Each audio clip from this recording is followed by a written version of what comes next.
Hello, dear students. Welcome back to our online classes.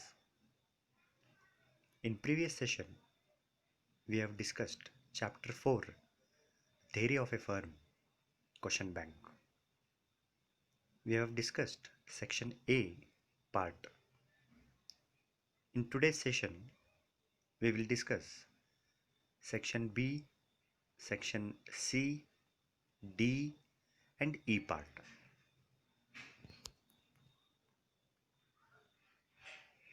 In Section B, there are 5 questions which carries 2 marks. The first question is, mention the conditions needed for profit by a firm under perfect competition. Students, you need to read and understand the questions properly, because in market structure there is a possibility to get confused of the firm under perfect competition, firm under monopoly, and monopolistic and oligopoly.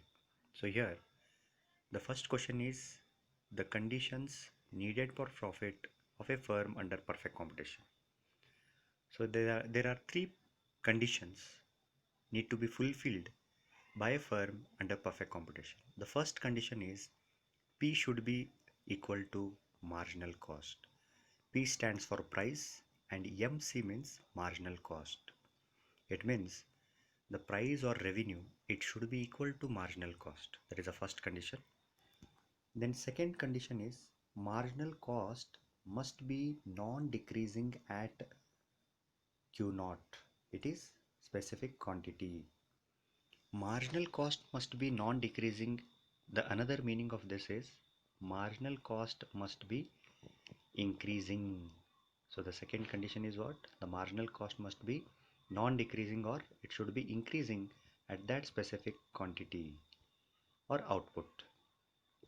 The third condition, and very interesting condition, where the price should be greater than or equal to AVC, average variable cost, and this condition, it should be fulfilled in short run. Now you know the time period or the time lag where the producer will face it: short run and long run. In short run, where he can change only the variable factors and where we consider only variable costs. So in short run, price should be greater than or at least equal to AVC in short run, and the same condition applies in the long run, that is price should be greater than or equal to average cost. So the difference here in short run and long run is what? In short run, because all factors cannot be changed or varied, only variable factors can be changed, so the price should be greater than or equal to average variable cost. And whereas in long run, the firm is having enough time to change all the factors, so in long run the price should be greater than or equal to average cost in the long run. Here, why these conditions are or should be fulfilled? For the firm to continue to produce, the firm should be continued in the production. Second, give the meaning of shutdown point. Second question is give the meaning of shutdown point. The point where SMC curve cuts AVC curve at the minimum is called the short run shutdown point of the firm. SMC means short run marginal cost curve should cut the average variable cost curve at the minimum is called the short run shutdown point of the firm. Why this condition should be fulfilled? Because the firm continues to produce as long as the price remains greater than or equal to minimum of AVC. Beyond this point, if the producer continues to produce, he will incur loss. Below the minimum point of AVC, there will be no production, and beyond this, if he produce, the firm will incur loss. So that point is called as shutdown point. In short, the SMC curve should cut the AVC curve at the minimum point or when it cuts the SMC curve cuts the ABC curve at the minimum point, that is a clear indication for the producer to stop production. So it is called as shutdown point of the firm. Next, give the write the meaning of opportunity cost with an example. In previous session I told this opportunity cost is a very important cost where every wise producer always calculate it and take the important decisions. What is this opportunity cost? It is the next best alternative foregone, or the next best opportunity, or the activity or production he has sacrificed. For example, a plot of land is a resource. Now this piece of land or plot of land can be used for different purposes, like for agriculture, for construction of a factory or a college. If we use the land for agriculture, the community will be deprived of a factory or a college.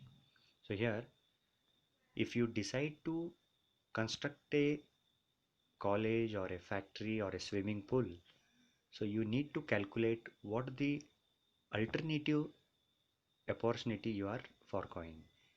That is, if you use that land for cultivating and growing the crops, what will be the opportunity of earning the profit? So here we need to calculate, while doing one activity, what is the another opportunity or another substitute where we could have earned more profit. So opportunity cost in short is the next best alternative you are foregoing.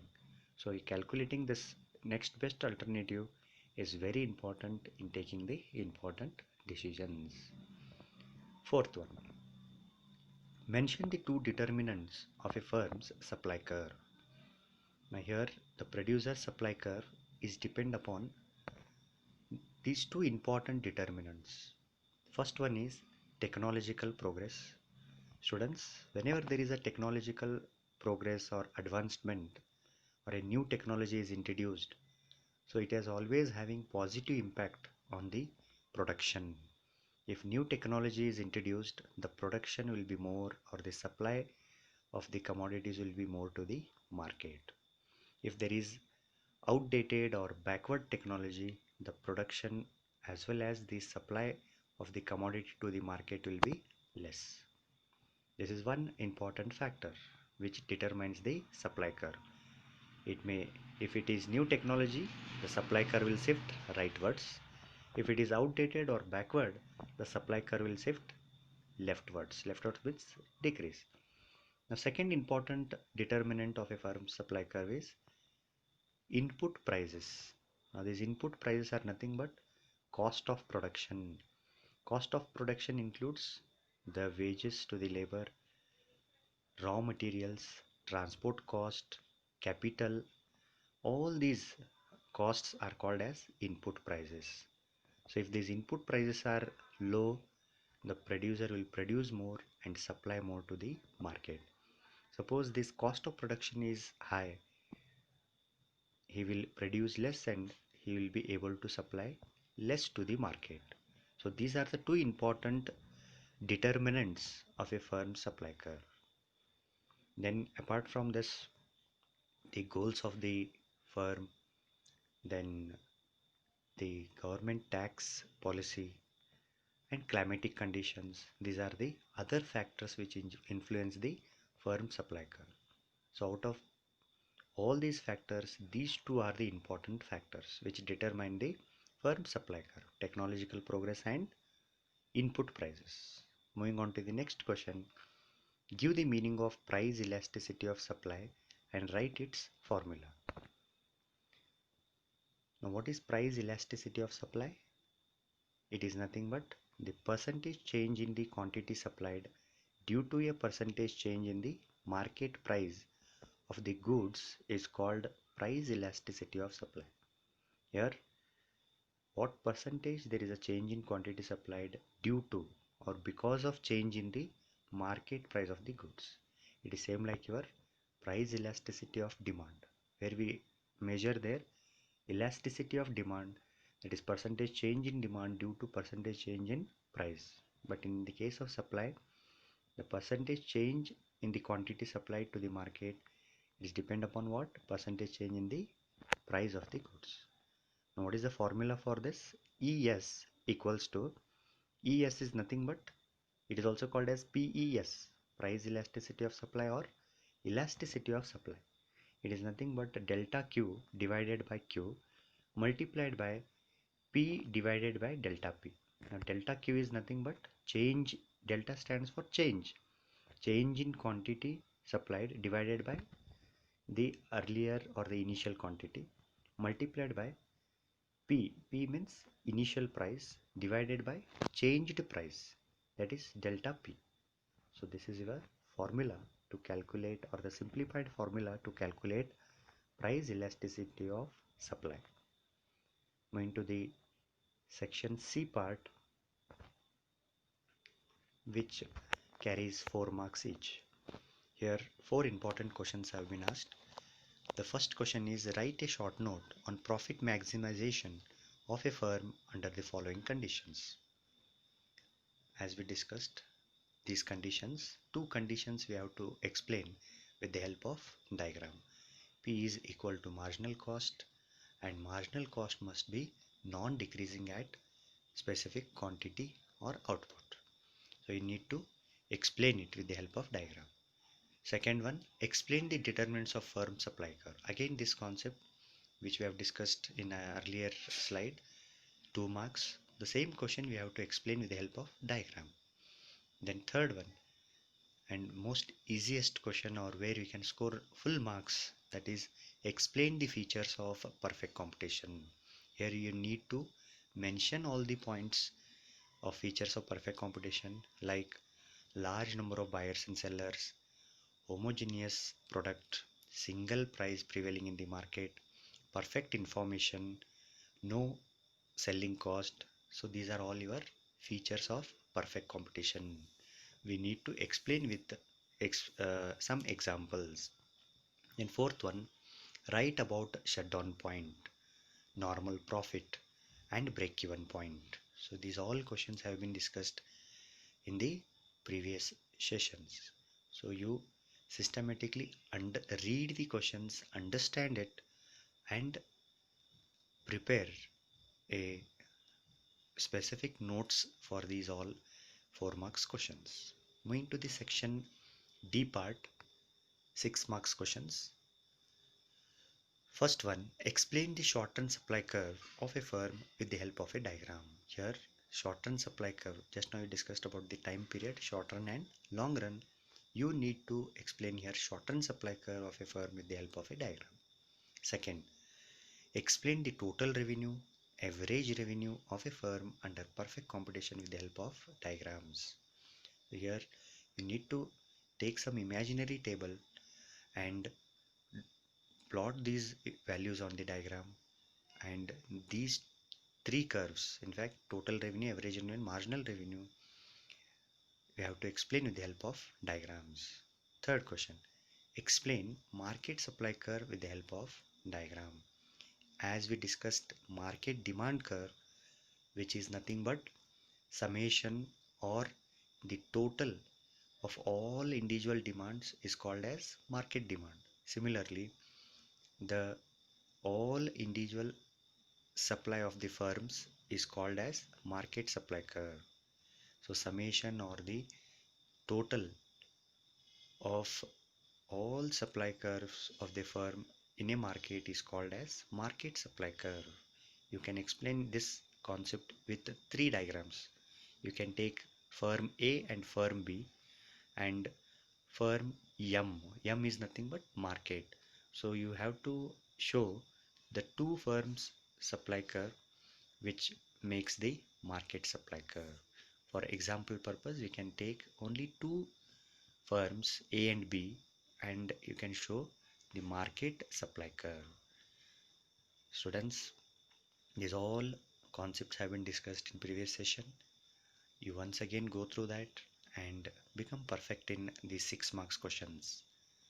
Moving to the next section, it is Section E, project oriented or assignment questions, which carries 5 marks. So you need to become super perfect in this concept.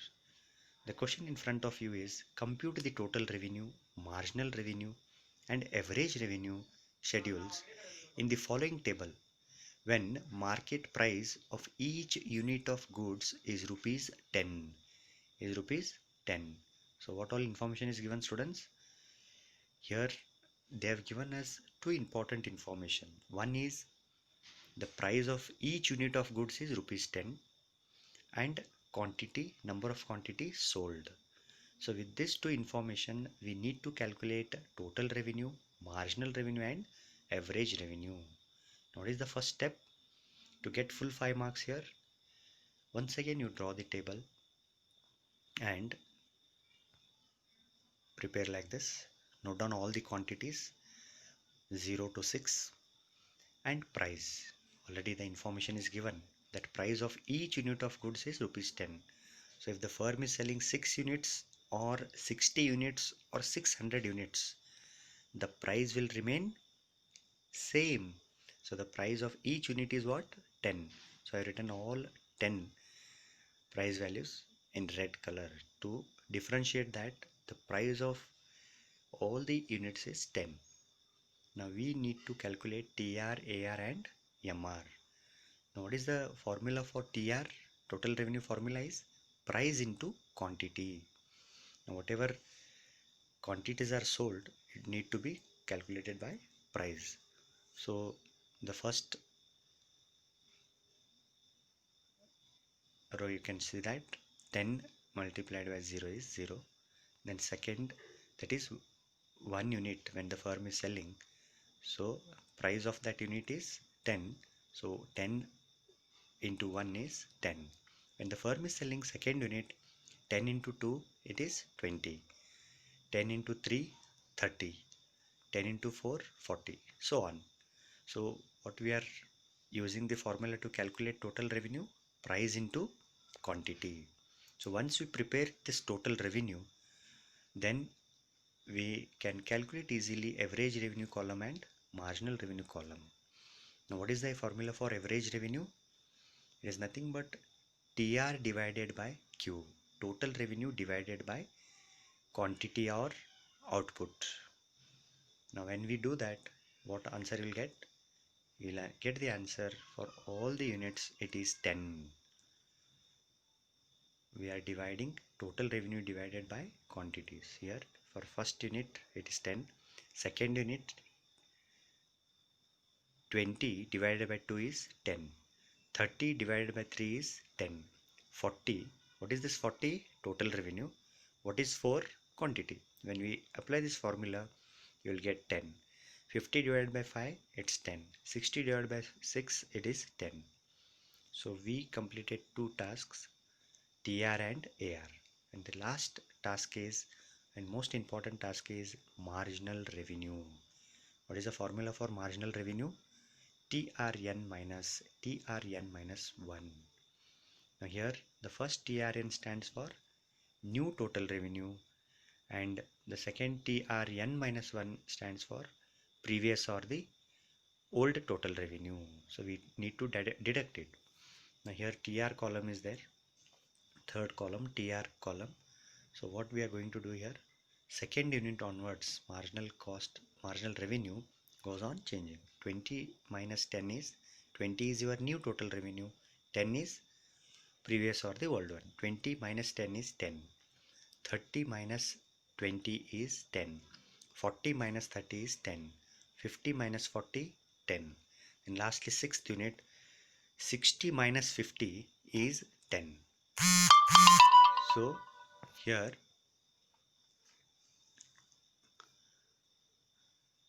AR, MR and price, you can see that all three columns same values are been arrived. So it is not the miracle, but it is the fact under perfect competition where price is always equal to average revenue and marginal revenue. Why it happens so? Because and the firm under perfect competition is always selling all the commodities at same price. All the firms are selling at same price. When they're selling at same price, whatever may be the number of quantities sold, it may be 600 or 6,000. Whatever quantities they are selling, they have to sell at same price. That is the reason why average revenue average revenue is always, or average revenue, price and marginal revenue, all three are same. You can see here, all three are same. This happens only under perfect competition. I hope students you understood the practical question.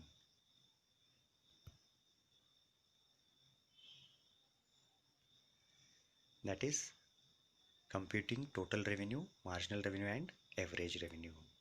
Once again you practice it and become super perfect. I hope students you enjoyed all the online classes whichever I have discussed so far, and I wish you all the best in your future endeavor. Think good,